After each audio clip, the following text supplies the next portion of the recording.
우리 함께 말씀 보도록 합니다. 오늘 함께 묵상할 하나님의 말씀은 출애굽기 8장 20절에서 24절입니다. 출애굽기 8장 20절에서 24절 말씀 제가 읽도록 하겠습니다. 여호와께서 모세에게 이르시되 아침에 일찍이 일어나 바로 앞에 서라.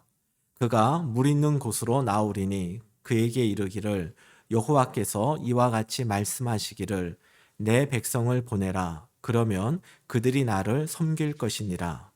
내가 만일 내 백성을 보내지 아니하면 내가 너와 내 신하와 내 백성과 내 집들에 파리떼를 보내리니 애굽 사람의 집집에 파리떼가 가득할 것이며 그들이 사는 땅에도 그러하리라. 그날에 나는 내 백성이 거주하는 고센 땅을 구별하여 그곳에는 파리가 없게 하리니 이로 말미암아 이 땅에서 내가 여호와인 줄을 내가 알게 될 것이라. 내가 내 백성과 내 백성 사이를 구별하리니 내일 이 표정이 있으리라 하셨다 하라 하시고 여호와께서 그와 같이 하시니 무수한 파리가 바로의 궁과 그의 신하의 집과 애굽 온 땅에 이르니 파리로 말미암아 그 땅이 황폐하였더라. 아멘. 우리는 12주 전부터 출애굽기 말씀을 통해서 인생에서 만나는 광야의 시간을 어떻게 통과할 것인가에 대해서 살펴보고 있습니다. 우리말에는 두 글자로 된 단어들 가운데 중요한 단어들이 참 많이 있습니다. 생명, 사랑, 가족, 희망. 이렇게 우리에게 힘이 되고 따뜻한 이미지를 주는 그런 단어들이 있습니다. 또 이와 반대로 좀 부정적이긴 하지만 죽음, 미움, 갈등, 절망 이런 단어들도 우리의 삶에서 매우 중요한 위치들을 이렇게 차지하고 있는 것 같습니다. 그래서 저도 광야 이야기라고 하는 부제목을 달고 진행하는 이 출애굽기 설교의 제목들을 가급적 두 단어로 계속해서 표현해 왔습니다. 오늘 제목은 바로 구별입니다. 앞으로 얼마나 더 두 단어로 설교 제목을 정할지는 잘 모르겠습니다. 솔직히 매우 버겁습니다. 그래서 가능한 할 터인데 글자 수가 늘어나더라도 우리 목사님이 이제 한계구나 생각하시고 좀 양해해 주시기 바랍니다. 광야 생활을 잘 버티고 또 이것을 무사히 잘 통과하는 데 필요한 것이 구별입니다. 이 구별의 의미가 무엇인지 이 10가지 재앙을 통해서 좀 살펴보도록 하겠습니다. 오늘 읽은 본문은 네 번째 재앙인 파리 재앙입니다. 우리는 보통 출애굽기 7장에서 13장에 걸쳐 나오는 하나님의 10가지 이적을 하나님의 10가지 재앙이라고 그렇게 표현을 합니다. 그런데 첫 번째 재앙부터 네 번째 파리 재앙까지 성경에는 단 한 번도 재앙이란 단어를 사용하지 않습니다. 23절 말씀처럼 10가지 재앙을 다 표징이라고 말을 합니다. 표징은 우리에게는 좀 낯선 단어인데 영어로 사인입니다. 사인은 그 자체가 의미가 있는 것이 아니라 그 안에 담겨져 있는 메시지, 그 내용을 찾아내는 것이 중요합니다. 즉 하나님께서 행하신 10가지 이적은 하나님이 우리에게 보여주는 사인입니다. 즉 10가지 이적 하나하나를 외우는 것보다는 그 10가지 이적을 통해서 하나님이 우리에게 말씀하고 싶으신 것, 우리가 그것을 찾아내는 것이 중요합니다. 하나님은 이 10가지 이적을 통해 우리에게 하나님이 어떠한 분이신지를 알려주십니다. 그래서 출애굽기에 나오는 하나님의 10가지 이적을 10가지 재앙이라고 말하기보다는 10가지 표징이라고 말하는 것이 더 적절한 표현입니다. 그렇다고 해서 이것을 10가지 재앙이라고 말하는 것이 틀렸다라고 할 수는 없습니다. 하나님께서 행하신 이 10가지 이적은 내가 어느 입장에 서 있느냐, 내 소속이 어디 있느냐에 따라서 그 표현이 달라집니다. 10가지 이적과 관련해서 재앙이라고 하는 말이 나오는데 그것이 출애굽기 9장 14절부터 나옵니다. 이것은 모두 하나님의 이 이적이 이스라엘을 제외한 애굽에 임했을 때입니다. 즉 하나님이 어떠한 분이신지를 알려주는 이 10가지 표징이 애굽의 입장에서 볼 때에는 분명 재앙이었습니다. 하지만 이스라엘 입장에서 보면은 하나님의 표징은 재앙이 아닙니다. 이스라엘에게 해방과 구원을 안겨주기 위한 하나님이 베푸신 은혜가 바로 이 10가지 이적인 것입니다. 이처럼 하나님의 이적은 우리가 바로 편에 서느냐 하나님 편에 서느냐에 따라서 그것이 재앙이 될 수도 있고 하나님이 베푸시는 은혜가 될 수도 있는 것입니다. 그런데 이러한 구별은 갑자기 이 10가지 이적에서부터 생긴 것이 아닙니다. 출애굽기 3장 10절을 보겠습니다. 이제 내가 너를 바로에게 보내어 너에게 내 백성 이스라엘 자손을 애굽에서 인도하여 내게 하리라. 하나님은 모세에게 이 출애굽의 사명을 맡기실 때 이스라엘 자손을 내 백성, 즉 하나님의 백성이라고 구별을 하셨습니다. 그리고 출애굽기 5장 1절 말씀을 보면 그 후에 모세와 아론이 바로에게 가서 이르되 이스라엘의 하나님 여호와께서 이렇게 말씀하시기를 내 백성을 보내라. 그러면 그들이 광야에서 내 앞에 절기를 지킬 것이니라 하셨나이다. 그리고 하나님은 모세와 아론을 바로에게 보내서 말씀을 하실 때에도 이스라엘을 하나님의 백성이라고 말씀을 하셨습니다. 또한 오늘 읽은 본문 중에 마지막 24절을 제외한 20절에서 23절까지 말씀을 보면 각 절마다 한 번씩 내 백성이라고 하는 단어가 나옵니다. 그리고 출애굽기 17장에서 10장을 살펴보면 내 백성이라고 하나님이 이스라엘 백성을 그렇게 부르시는 표현이 13번이나 나옵니다. 이것은 하나님께서 하나님의 백성과 바로의 백성을 철저하게 구별하고 계심을 나타냅니다. 이처럼 성도는 세상에서 하나님의 백성으로 구별된 존재입니다. 하나님은 모든 사람을 동일하게 보지 않으시고 하나님의 백성과 세상 백성으로 반드시 구분을 하십니다. 그럼 이제 두 가지 질문을 통해서 하나님께서 우리를 당신의 백성으로 삼아 세상으로부터 구별해 주셨다. 이 말의 의미를 좀 생각해 보도록 하겠습니다. 첫 번째 질문입니다. 하나님의 백성으로 구별된 이스라엘과 우리 성도들은 그러면 특별한 존재인가 하는 점입니다. 하나님께서 왜 이스라엘을 하나님의 백성으로 삼으셨을까? 하나님께서 그 수많은 사람들 가운데 왜 우리를 하나님의 자녀로 삼아 주셨을까? 우리에게 이스라엘 백성들에게 무엇인가 특별함이 있는 것은 아닌가? 그 부분을 생각해 보자라는 것입니다. 출애굽기 8장 23절입니다. 내가 내 백성과 내 백성 사이를 구별하리니 내일 이 표징이 있으리라 하셨다 하라. 오늘 본문에 나오는 이 네 번째 표징에는 이전과 다른 특징이 하나 있습니다.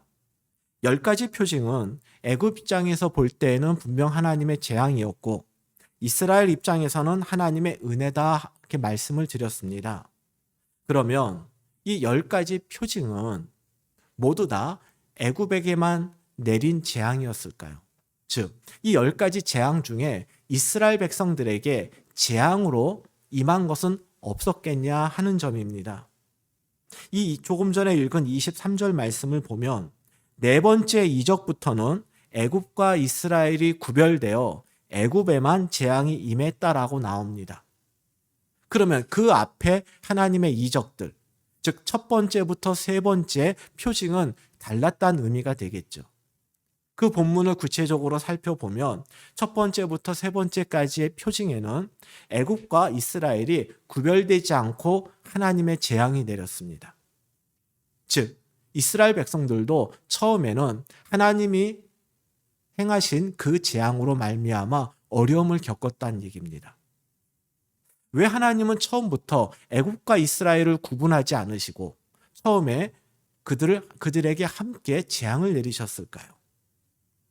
하나님께서 많은 사람, 많은 민족 가운데 이스라엘을 당신의 백성으로 선택하셨다라고 하는 것은 이스라엘에게 남다른 능력이나 그들에게 특별한 조건이 있어서가 아닙니다.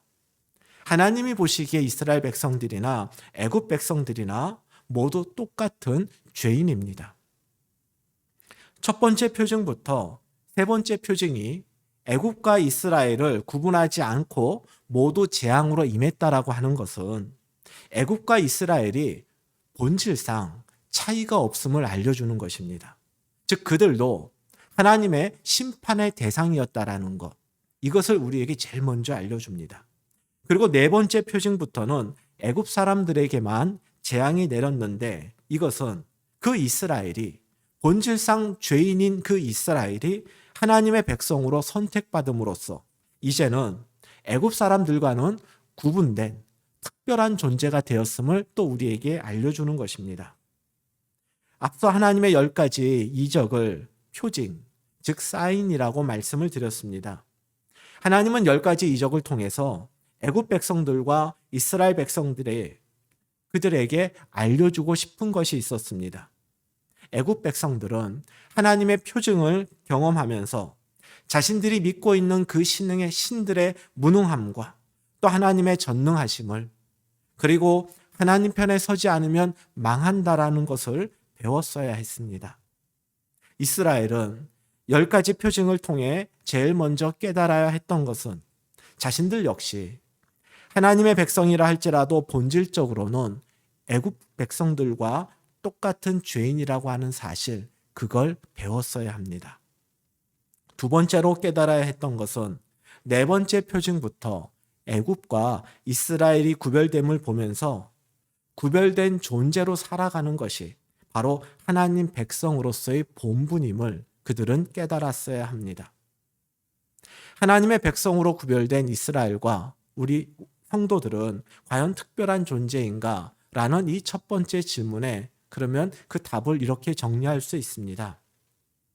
이스라엘과 성도들은 특별한 존재가 아닙니다.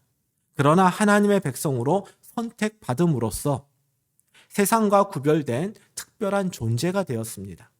그리고 이제부터는 하나님의 백성답게 세상에서 구별된 존재로 살아가는 것이 이스라엘과 우리 성도들의 의무요 사명입니다. 이렇게 첫 번째 질문에 대한 답을 정리할 볼 수 있습니다. 두 번째 질문입니다. 세상과 구별된 존재로 사는 것은 그럼 어떻게 사는 것인가? 라는 질문입니다. 여러분, 거룩이란 말을 우리가 참 교회에서 많이 씁니다. 거룩의 뜻이 구분 혹은 구별입니다. 즉 세상과 구별된 존재로 사는 것은 곧 거룩하게 살아가는 것을 의미합니다. 거룩하게 살아가는 것을 우리가 이 10가지 재앙의 출애굽기 본문을 통해서 한 두 가지를 생각해 볼 수 있습니다. 세상과 구별된 거룩한 존재로 사는 것은 세상과 타협하지 않는 것입니다. 이것은 하나님 말씀에 대한 완전한 순종을 의미합니다. 세 번째 재앙까지 그 마음을 완악하게 하고 버티던 바로가 드디어 네 번째 재앙인 이 파리 재앙을 겪고 나서 그의 마음을 바꿉니다. 출애굽기 8장 25절입니다. 바로가 모세와 아론을 불러 이르되 너희는 가서 이 땅에서 너희 하나님께 제사를 드리라. 드디어 바로가 이스라엘 백성들의 제사를 허락합니다. 그런데 우리가 여기서 주목해야 할 부분은 하나님께 제사를 드려라가 아니라 이 땅에서 드려라, 바로 이 부분입니다. 모세는 바로에게 우리가 광야에 나가 하나님께 제사 드리기를 원합니다 라고 요청을 했습니다. 그런데 바로는 광야가 아니라 애굽 땅에서 제사를 드리라고 그렇게 타협안을 제시합니다. 이처럼 세상은 우리가 하나님의 백성으로 살아가고자 할 때 우리를 쉽게 포기하지 않습니다. 처음에는 적극적으로 박해하며 반대하다가 그래도 안 되면 적당한 선에서 타협을 시도합니다. 바로의 타협안에 대해 모세는 이렇게 반응을 했습니다. 8장 27절입니다. 우리가 사흘길쯤 광야로 들어가서 우리 하나님 여호와께 제사를 드리되 우리에게 명령하시는 대로 하려 하나이다. 모세는 제사를 드리는 그 자체에 만족할 수 없었습니다. 우리에게 명령하신 대로 하나님이 우리에게 말씀하신 그대로 우리는 제사를 드리겠다. 이런 말로 바로의 타협안을 단호하게 거절합니다. 여러분, 세상에서는 우리가 그들이 상대가 원하는 것을 한 90%만 해줘도 잘했다라고 그렇게 인정을 받을 것입니다. 하지만 하나님 말씀에 대해서는 적당히 순종하는 것은 순종이 아닙니다. 99% 순종에 만족하지 않고 100% 순종을 위해 나아가는 것. 이것이 세상과 구별된 하나님 백성의 모습입니다. 모세는 바로의 타협안을 단호하게 거절했지만 바로 역시 쉽게 포기하지 않습니다. 출애굽기 8장 28절입니다. 바로가 이르되 내가 너희를 보내리니 너희가 너희의 하나님 여호와께 광야에서 제사를 드릴 것이나 너무 멀리 가지는 말라. 그런즉 너희는 나를 위하여 간구하라. 뜻을 굽히지 않는 모세에게 바로는 광야에 나가서 제사 드린 것까지 동의를 합니다. 하지만 여기에 조건 하나를 더 붙입니다. 나가되 너무 멀리 나가지는 말라. 통 크게 양보하는 척하면서 다시 한번 하나님 말씀을 적당히 따르라고 유혹을 하는 것입니다. 이것이 하나님의 백성들이 직면한 현실입니다. 세상은 우리에게 하나님을 믿지 말라고 말하는 경우는 드뭅니다. 그런 것보다는 너희가 하나님을 믿되 좀 적당히 믿으라고 말합니다. 그러나 믿음과 불신 사이에서, 순종과 불순종 사이에서 우리의 타협할 여지가 없음을 우리는 잊지 말아야 합니다. 이러한 적당히 믿으라는 세상의 유혹 앞에 그들의 말을 들어보면 그것이 매우 합리적이고 그럴듯하게 들립니다. 하지만 그러더라도 우리는 흔들려선 안 됩니다. 왜냐하면 하나님의 백성으로 사느냐 아니면 하나님과 세상 사이에서 적당히 타협하며 살아가는 그 차이는 하나님의 이적이 우리에게 은혜로 다가오느냐 재앙으로 다가오느냐의 차이입니다. 생명과 죽음, 구원과 멸망의 차이인 것입니다.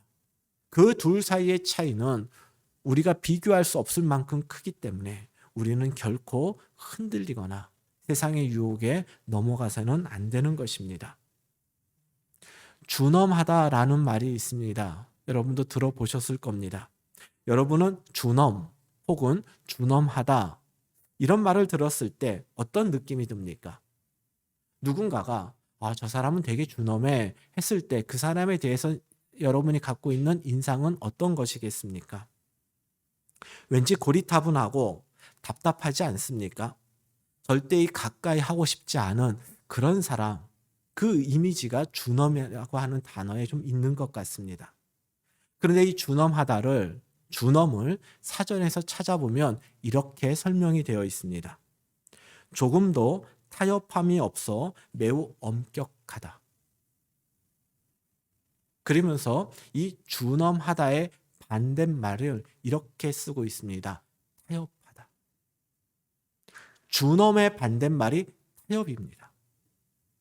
즉 준엄하다는 세상의 유혹에 흔들리지 않고 조금 더 타협하지 않는 성도의 구별된 모습, 거룩한 모습을 뜻합니다.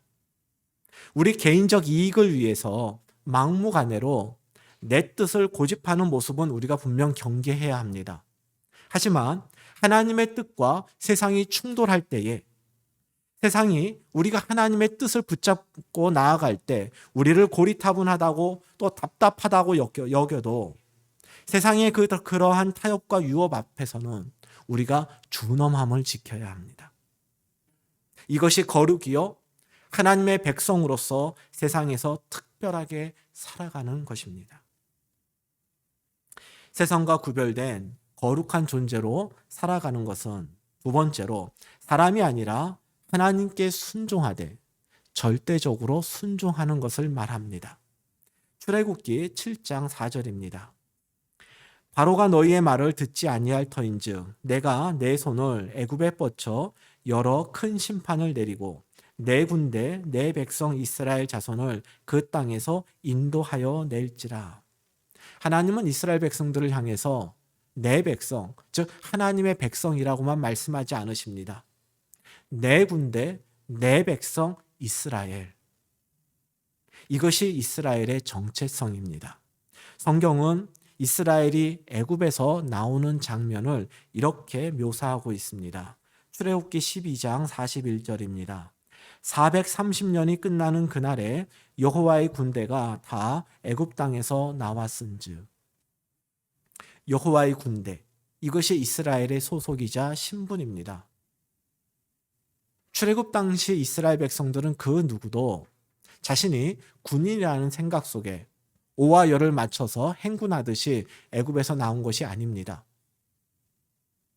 하지만 하나님은 그들을 하나님의 군대로 보셨습니다. 연령과 관계없이 모든 사람이 하나님의 군사인 것입니다. 하나님께서 이처럼 이스라엘 백성을 당신의 군사로 부르셨다라고 하는 것은 하나님과 이스라엘 백성 사이의 관계를 뜻합니다.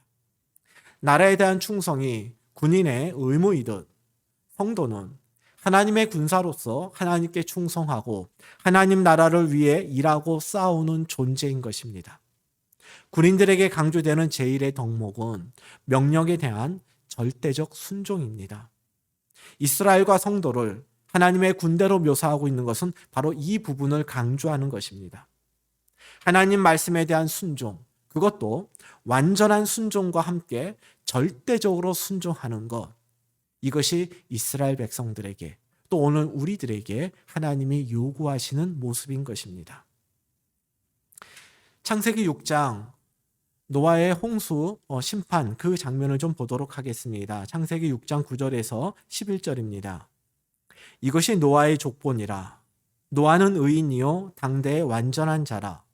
그는 하나님과 동행하였으며 세 아들을 낳았으니 셈과 함과 야벳이라. 그때 온 땅이 하나님 앞에 부패하여 포악함이 땅에 가득한지라. 노아 시대에 온 땅이 하나님 앞에서, 즉 하나님이 보시기에 포악함이 땅에 가득했습니다.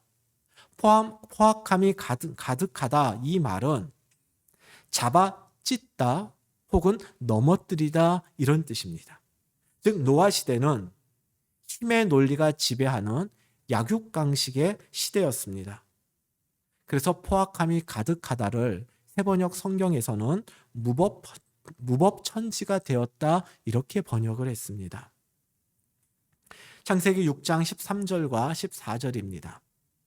하나님이 노아에게 이르시되 모든 혈육 있는 자의 포악함이 땅에 가득하므로 그 끝날이 내 앞에 이르렀으니 내가 그들을 땅과 함께 멸하리라. 너는 고페로 나무로 너를 위하여 방주를 만들되 그 안에 칸들을 막고 역청을 그 안팎에 칠하라. 하나님은 부패한 인간과 힘이 지배하는 세상을 멸하고 노아와 그의 가족들로 새로운 세상을 만들기로 작정을 하셨습니다. 그래서 모세에게 방주를 만들라고 하시면서 그 방주 안팎에 역청으로 칠하라고 말씀을 하셨습니다. 역청은 지금 우리식의 표현으로 한다면 아스팔트와 비슷합니다. 역청으로 번역된 이 히브리어는 역청이라는 의미와 함께 덮다, 칠하다 이런 의미가 있습니다. 이런 뜻을 살려서 역청을 칠하라 이 부분을 직역을 한다면 덮을 것으로 덮어라, 칠할 것으로 칠해라 이런 뜻이 됩니다. 여기서 핵심은 방주의 안팎을 무엇인가로 칠하라는 데 있지 않습니다. 반드시 칠할 것으로 칠해야 하는 것입니다. 곧 하나님이 칠하라고 말씀하신 그것으로만 칠해야 하는 것입니다. 아마도 하나님께서는 고페로 나무로 방주를 만든 후 홍수로 이 세상을 심판하시니까 그 방주를 방수하기 위해서 지금 우리가 아스팔트로 부르는 것과 같은 것으로 방주의 안팎을 칠하라고 말씀을 하신 것 같습니다. 그런데 노아가 역청을 칠했을 때 배 모양이 마음에 들지 않는다고 역청을 칠하지 않고 자기가 보기에 좋은 것을 칠했다면 노아 가족 역시 하나님의 홍수 심판에서 살아남지 못했을 것입니다. 하나님이 덮으라는 것으로 덮어야 하고 하나님이 칠하라고 하는 것으로 칠해야만 살 수 있는 것입니다. 이것이 역청으로 칠하라, 즉 칠할 것으로 칠하라의 의미입니다. 애굽에 임한 하나님의 10가지 표징의 하이라이트는 바로 10번째 재앙입니다. 출애굽기 11장 4절에서 6절입니다. 모세가 바로에게 이르되 여호와께서 이와 같이 말씀하시기를 밤중에 내가 애굽 가운데로 들어가리니 애굽 땅에 있는 모든 처음 난 것은 왕위에 앉아 있는 바로의 장자로부터 맷돌 뒤에 있는 몸종의 장자와 모든 가축에 처음 난 것까지 죽으리니 애굽 온 땅에 전무후무한 큰 부르짖음이 있으리라. 애굽에 임한 하나님의 10번째 표징, 10번째 재앙은 사람의 장자로부터 가축의 첫 새끼까지 첫째가 다 죽는 것입니다. 4번째 표징부터 9번째 표징까지는 하나님께서 하나님의 백성 이스라엘을 구별하시고 애굽 백성들에게만 그 이적, 표징, 재앙을 내리셨습니다. 그런데 10번째 재앙은 다시 그 구별이 없어졌습니다. 즉 이스라엘의 장자도 죽게 되는 것입니다. 하지만 하나님께서는 애국과 이스라엘의 구별 없이 임할 이 10번째 이적, 이 재앙에서 이스라엘 백성들에게 첫째가 죽지 않고 살 수 있는 방법을 알려주십니다. 그것은 양을 잡아 그 피를 문틀에 바르는 것입니다. 양의 피를 문틀에 바르게 하신 그 이유가 출애굽기 12장 23절에 나옵니다. 여호와께서 애굽 사람들에게 재앙을 내리려고 지나가실 때에 문 임방과 좌우 문설주의 피를 보시면 여호와께서 그 문을 넘으시고 멸하는 자에게 너희 집에 들어가서 너희를 치지 못하게 하실 것임이니라. 왜 양의 피를 바르게 했습니까? 하나님의 사자가 각각의 집들을 통과해 가면 그 집의 첫째가 다 죽는 것이 10번째 재앙입니다. 그런데 그 하나님의 사자가 집 문틀에 있는 양의 피를 보고 그 집을 통과하지 않고 넘어가겠다. 하나님이 그렇게 지금 말씀하신 것입니다. 그래서 그 집을 하나님의 사자가 넘어가면 그 집의 첫째는 죽지 않게 된다는 것입니다. 하나님께서 왜 문틀에 양의 피를 굳이 바르라고 하셨는가? 그냥 하나님께서 이스라엘 집들을 하나님의 사자에게 알려주시고 그 집은 통과하지 말고 넘어가라 이렇게 말씀하실 수도 있는 것 아니겠습니까?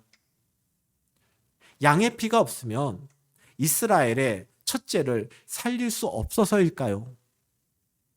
아주 오래전에 청년들과 함께 이 출애굽기 바로 이 하나님의 10가지 이적을 본문으로 성경 공부를 한 적이 있습니다. 제가 똑같은 질문을 했습니다. 왜 하나님께서 양의 피를 문틀에 바르게 했을까? 그때 한 청년이 이런 답을 했습니다. 양의 피를 문틀에 발라야만 그 집이 이스라엘 백성들의 집인 줄 알고 하나님의 사자가 넘어갈 것 아닙니까? 즉 하나님에게 이 집이 이스라엘 백성들의 집입니다 하는 것을 알려주는 비표였다. 이 양의 피가. 그렇게 답을 한 청년을 봤습니다. 사람이라면 모를까? 모든 것을 아시는 하나님께 혹시 하나님이 이스라엘 백성들의 집을 몰라서 양의 피로 그것을 구분한 것이다 하는 이러한 해석은 적절하지 않을 것입니다. 여기서 중요한 건 역시 하나님이 바르라고 한 것으로 바르는 것입니다. 다시 말씀드려서 하나님의 구원은 하나님의 뜻대로 행하는 사람에게만 열려 있다는 점입니다. 혹시 양의 피가 아니라 다른 피를 바르게 되면 어떻게 될까요? 출애굽기 12장 25절을 보면 하나님은 양의 피를 기본으로 바르라고 하셨지만 염소도 가능하다라고 말씀을 하셨습니다. 그렇다면 염소의 피를 바르는 것은 괜찮지만 양과 염소 이외의 짐승의 피, 이것은 아무 소용이 없는 것입니다. 오직 하나님이 바를 것으로 말씀하신 것, 그것을 발라야만 살 수 있는 것입니다. 이 말씀은 민수기 24장에 나오는 놋뱀 사건으로 또 연결이 됩니다. 민수기 24장 8절과 9절입니다. 여호와께서 모세에게 이르시되 불뱀을 만들어 장대 위에 매달아라. 물린 자마다 그것을 보면 살리라. 모세가 놋뱀을 만들어 장대 위에 다니 뱀에게 물린 자가 놋뱀을 쳐다본즉 모두 살더라.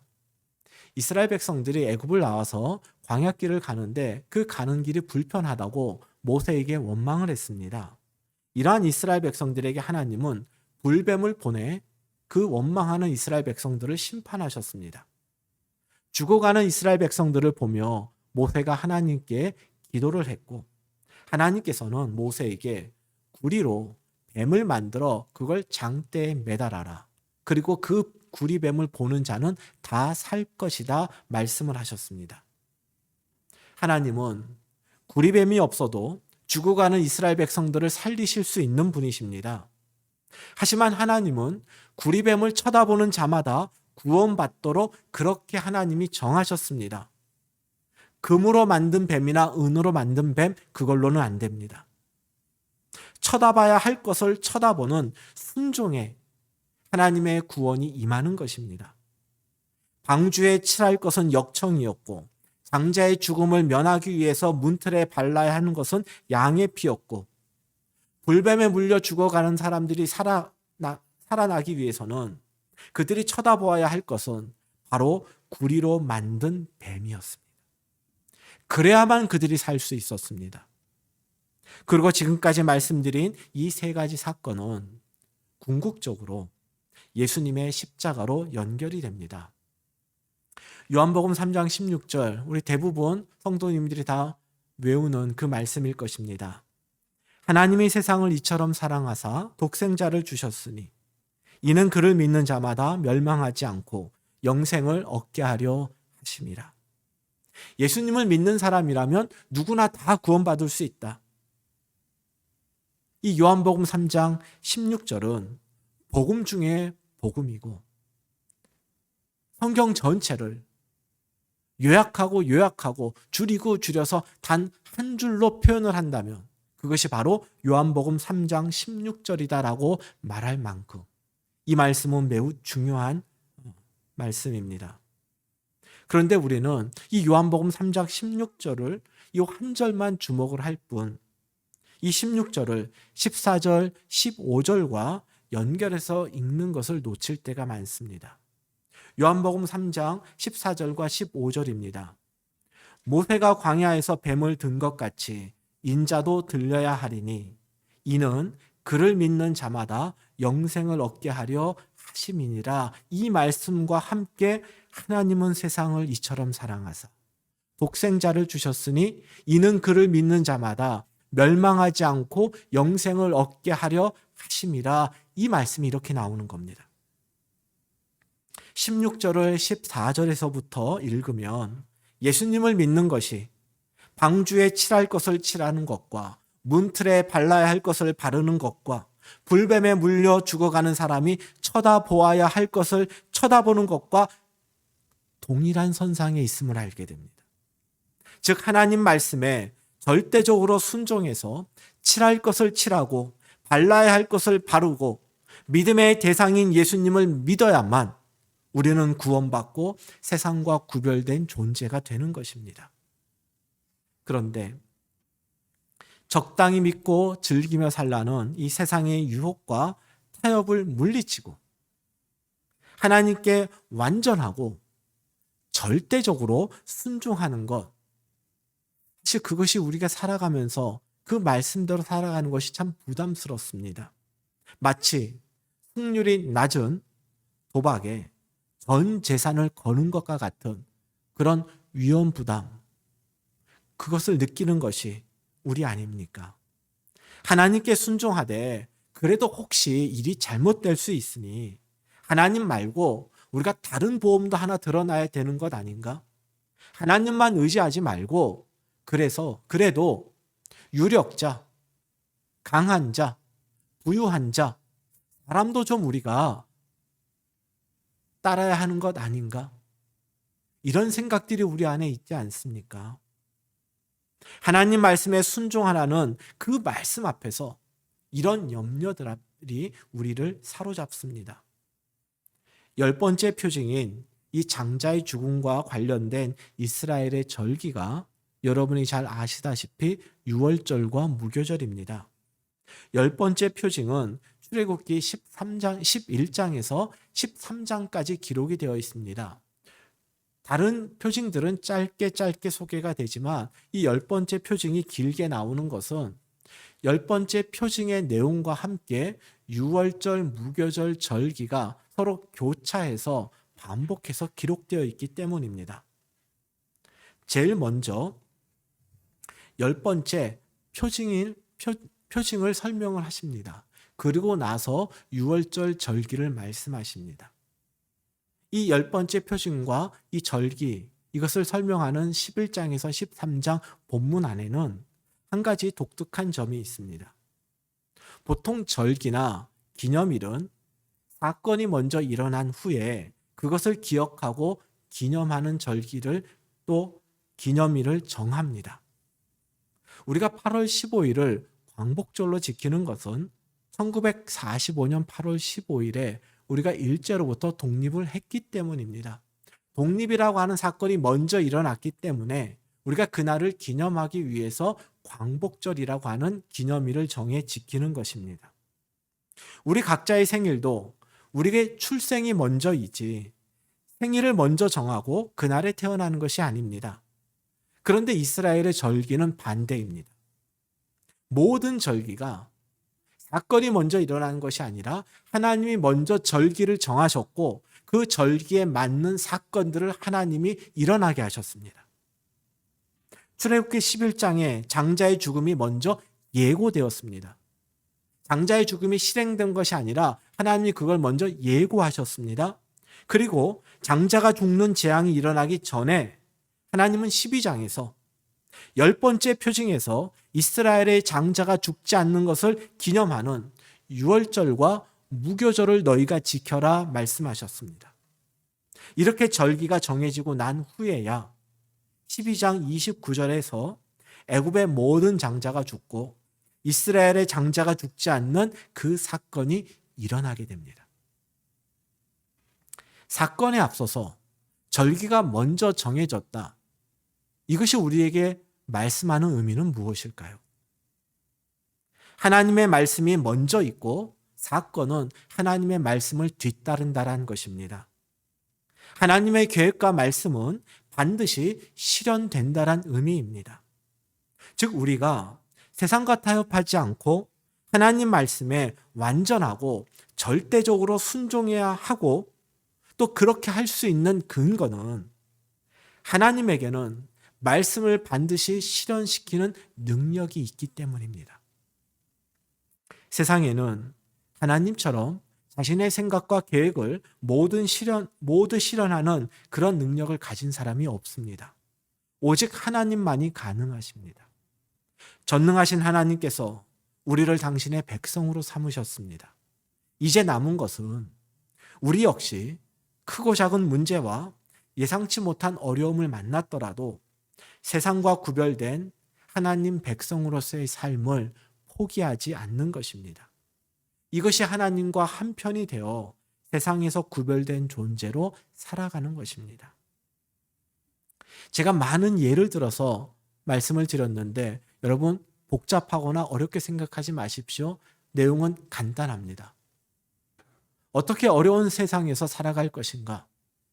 가장 능력 있는 자와 한편이 되는 것입니다. 사실 오늘 제목을 깐부라고 했으면 여러분이 금방 와 닿았을 겁니다. 근데 워낙 그것이 유행어가 되었고 사실 또 깐부라는 말 안에는 좀 부정적 의미도 있습니다. 이해에 따라서 모이고 흩어지고 뭐 좀 그런 의미가 있습니다. 어쨌든 누구와 깜보 먹는 게 제일 좋습니까? 축구 시합을 한다면 축구를 잘하는 사람과 한편이 되면 됩니다. 절대 저와는 한편 되지 마십시오. 저는 축구를 못해서 부임하기로 예정된 교회의 부임이 취소되기도 한 사람입니다. 그 교회가 워낙 목사님들이 축구를 좋아하는 교회인데 다음 주에 그 교회에 부임하기로 했는데 부임 전에 우리 함께 축구하자. 그래서 제 축구 유니폼까지 다 마련해서 그것을 입고 축구하는 모습을 보더니 오지 말라고 하더라고요. 이 험한 세상에서 아무리 세상에 강한 자가 있더라도 하나님이 그보다 더 강한 분이십니다. 그래서 우리가 하나님과 편먹는 것이 우리에게 가장 유리하다. 우리에게 가장 이익이다. 요약하면 그 내용입니다. 마지막으로 제가 예전에 이 출애굽기에 나오는 10가지 표징을 공부하면서 가졌던 불편하게 생각했던 부분 하나를 좀 나누고 말씀을 마치도록 하겠습니다. 하나님께서는 이스라엘 백성들을 내 백성이라고 하면서 챙기셨습니다.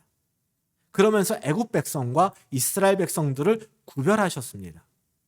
저는 이런 네 편, 내 편을 가르는 하나님의 모습을 보면서 내 편만 챙기는 편협한 인간과 하나님이 다를 바가 없는 것처럼 여겨졌습니다. 그런 하나님의 모습이 참 불편했습니다. 우리는 출애굽기 1장에서 이미 편가르기의 모습을 보았습니다. 출애굽기 1장 8절입니다. 요셉을 알지 못하는 새 왕이 일어나 애굽을 다스리더니 그가 그 백성에게 이르되, 여기서의 그 백성은 애굽 사람들을 말합니다. 그 백성에게 이르되 이 백성 이스라엘 자손이 우리보다 많고 강하도다. 애굽 왕 바로는 다 자기의 통치 아래에 있는 사람들을 애굽 백성과 이스라엘 백성, 그 백성과 이 백성을 철저하게 구분했습니다. 바로가 그런 모습을 보일 때 그럴 수 있다라고 우리 생각할 수 있습니다. 이스라엘을 내 백성, 내 편이라고 생각하지 않으니 그 숫자가 많아지는 것이 결코 바로에겐 달갑지 않았습니다. 바로는 이스라엘 백성들을 자기 백성으로 생각하지 않았기 때문에 그들의 숫자가 많아지는 것을 두려워해서 그들을 탄압했습니다. 이런 바로와 하나님께서 네 편, 내 편을 가르시는 그 모습과 무슨 차이가 있을까요? 만약 아무 차이가 없다면 하나님 역시 바로와 같은 폭군이 되는 것 아니겠습니까? 바로는 이스라엘이 독립을 위해 저항했기 때문에 그들을 구별하고 탄압한 것이 아닙니다. 그들을 자기 백성 삼는 것보다는 노예로 부리는 것이 바로에게 이익이었기 때문에 이스라엘의 행동이나 그들의 반응과는 관계없이 그들을 애굽 백성들과 구분했습니다. 하나님은 어떠셨을까요? 이스라엘을 하나님의 백성으로 삼은 것은 이스라엘에게 어떤 이용 가치가 있거나 아니면 그들의 선한 행동 때문에 하나님이 그들을 하나님의 백성으로 삼은 것이 아닙니다. 전적으로 하나님의 선택이었습니다. 그런데 하나님은 이방인들이 하나님의 백성 되는 길을 차단하지 않으셨습니다. 이것이 차이입니다. 우리는 한번 네 편, 내 편 가르면은 우리만 똘똘 뭉치려고 합니다. 그러나 하나님은 이스라엘 백성들을 택하신 후 그 하나님의 백성 안에 들어오고 싶어 하는 사람들은 누구나 다 받아주셨습니다. 이스라엘의 출애굽을 위해서 하나님께서 10가지 표징을 행하셨는데 사람들은 그럽니다. 뭐하러 귀찮게 10가지 표징을 행하셔야 했을까? 한 방에 장자의 죽음 표징을 행하시면 바로 이스라엘 백성들의 출애굽을 이루실 수도 있었을 터인데 이런 생각도 합니다. 하나님은 바로의 힘이 강해서 어쩔 수 없이 이 재앙들을 순차적으로 행하신 것이 아닙니다. 재앙으로 나타나는 표징을 통해서 바로와 애굽 백성들이 하나님을 알아가고 또 하나님께로 돌아오기를 하나님이 기다리신 겁니다. 즉 그들에게도 회개하고 하나님의 백성 될 기회를 제공하신 것입니다. 이렇게 볼 수 있는 근거를 두 가지를 좀 말씀드리겠습니다. 출애굽기 9장 18절 19절입니다. 내일 이맘때면 내가 무거운 우박을 내리리니 애굽 나라가 세워진 그날로부터 지금까지 그와 같은 일이 없었더라. 이제 사람을 보내어 내 가축과 내 들에 있는 것을 다 모으라. 사람이나 짐승이나 무릇 들에 있어서 집에 돌아오지 않는 것들에게는 우박이 그 위에 내리리니 그것들이 죽으리라 하셨다 하라 하시니라. 지금 읽어드린 이 말씀은 7번째 표징인 우박 재앙입니다. 하나님은 곧 우박이 내릴 것이니 사람이나 짐승이나 모두 집 안으로 들이라고 그렇게 말씀하셨습니다. 그러면 이 우박은 이스라엘 백성들을 구별하고 애굽에만 내렸는가? 그 부분에 대해서 출애굽기 9장 26절은 명확하게 이스라엘 백성들이 머물고 있는 고센 땅에는 우박이 내리지 않았다라고 알려주십니다. 우박은 이스라엘이 사는 지역에 내리지 않고 애굽 사람이 사는 곳에만 내렸습니다. 그래서 이스라엘 백성들에게서는 사람이나 가축을 집 안으로 들일 필요가 없었습니다. 그런데 여기에는 앞선 표징과 볼 수 없는 장면 하나가 나옵니다. 출애굽기 9장 20절과 21절입니다.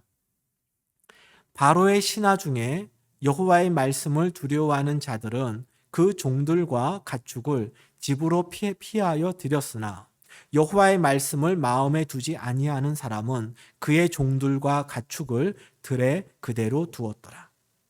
우박은 애굽 백성들이 사는 곳에만 내렸습니다. 그런데 애굽 백성 모두가 그 우박 피해를 본 것이 아니었습니다. 애굽 백성 중에도 여호와의 말씀을 두려워해서 사람과 가축을 집 안으로 들였다라면 그 가정은 우박 피해를 보지 않았습니다.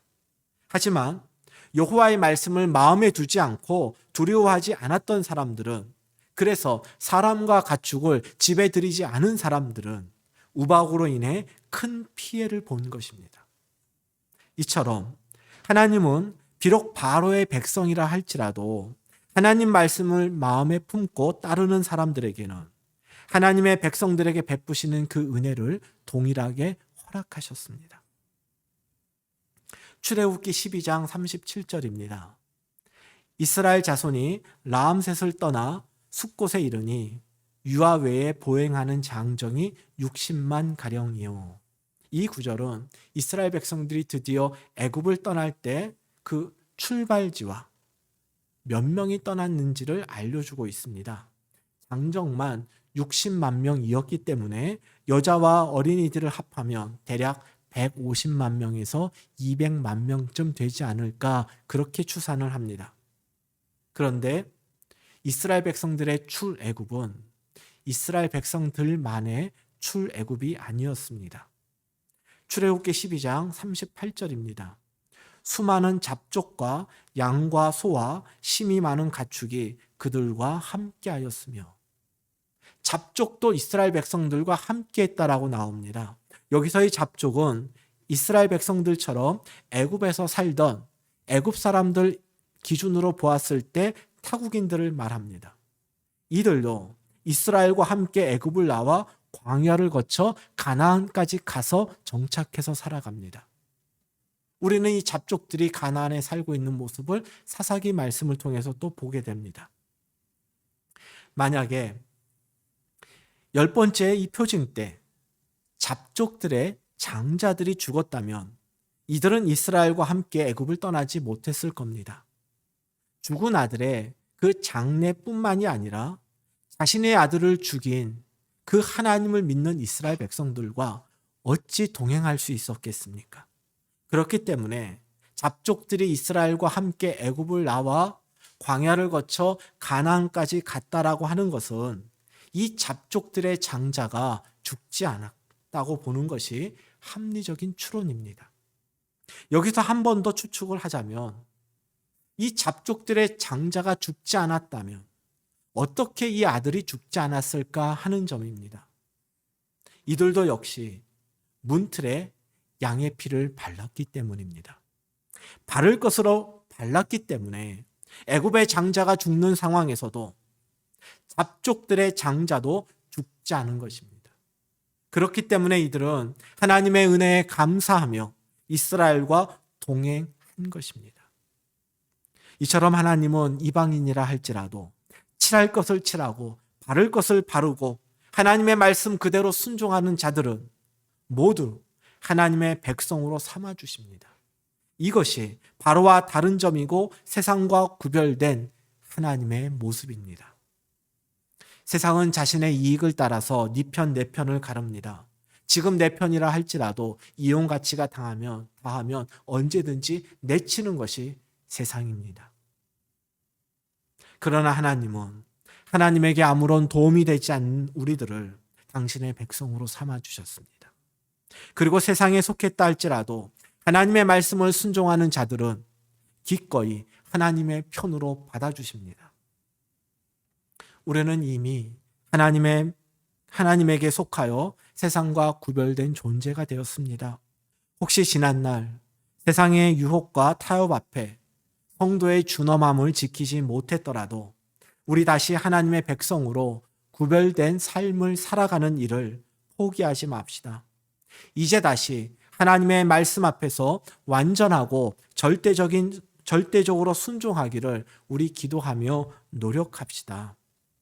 우리의 능력으로는 하나님 말씀에 완전하고 절대적으로 순종하는 것이 불가능하지만 말씀의 주인 되시는 하나님께서 도와주신다면 우리도 할 수 있습니다.